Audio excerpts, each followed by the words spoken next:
What's up, fam? It's also time for Meta on Wednesday after Tesla. And boy, do we have some action with this stock. Since Trump became president elect in November, and since he was chosen in and took oath on Jan 20th, Mark Zuckerberg has politically positioned himself pretty well. He's given away with fact checking and he's killed a whole bunch of DEI initiatives and making no judgments of that. But I think it's going to work in his favor over the long term, just given the fact that this new administration is in.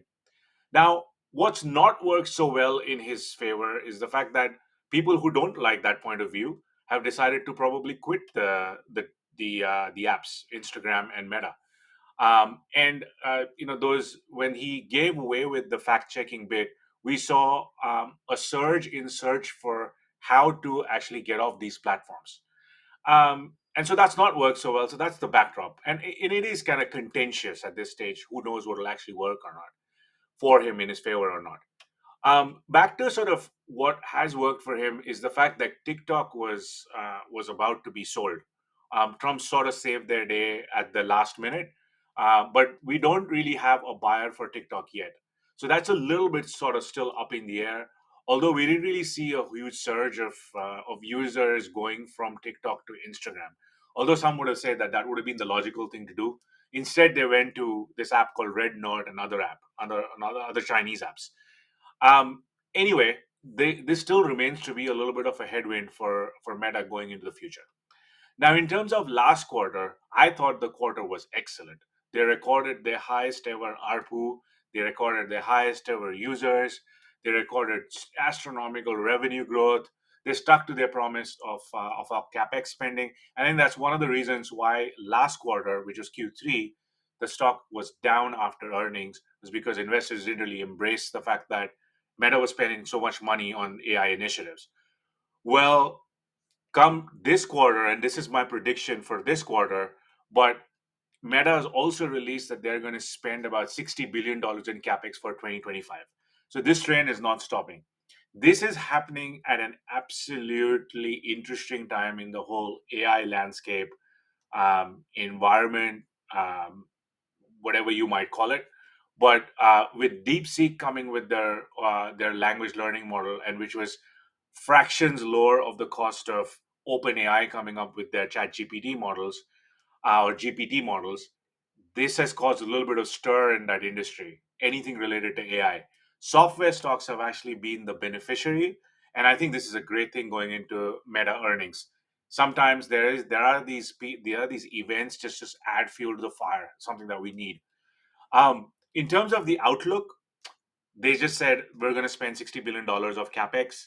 And Meta is one of those companies where you can see the return on investment on their business performance. And their business performance is the advertising space. So, how well they use these AI initiatives to grow their ARPU, to make the apps more stickier, to get more users, is all part of that whole AI return on investment game that they play. And I think they play it very, very well. Now, in terms of the market, the digital ad space is absolutely blowing up. 2024 would have recorded around 12% in growth in the digital ad space, which, by the way, in the social space, Meta dominates, number one. And in 2025, the digital ad space is about to go from 12% to 9%. Now, digital ads include search, social, everything. But Meta has a strong stranglehold in the social ad space, especially in e-commerce and shopping.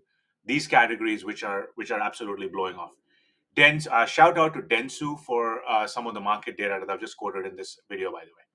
In terms of the technicals, as you can see, my take is that this is breaking out of a flag pattern, which is extremely amazing going into earnings for Meta. And if this continues, the stock could even go higher. And I think I say that for two reasons. Number one, Meta is one of the cheapest stocks out there from a PE ratio perspective in the Max 7 category. It's also a dividend stock, so it has less downward pressure. It has it's if things go right, this stock could really climb. But it also is not going to be a stock that's going to um, be as volatile as some of the non-dividend paying stocks that are out there. And that just happens with some of the dividend that just comes with these are the characteristics that come with a dividend paying stock. In terms of the option flow, it's slightly bullish. It's not. This is not extraordinarily different for or difficult to understand for a stock that does not have that much volatility. The fact that it is a dividend paying stock is also has got to do with it. My recommendation for this stock is a buy. If you want to enter through options, if you enter through buying the stock outright, I'd say it's a buy out and out. Well, let's see how this one performs on Wednesday, and I'll see you guys in other videos. And happy trading.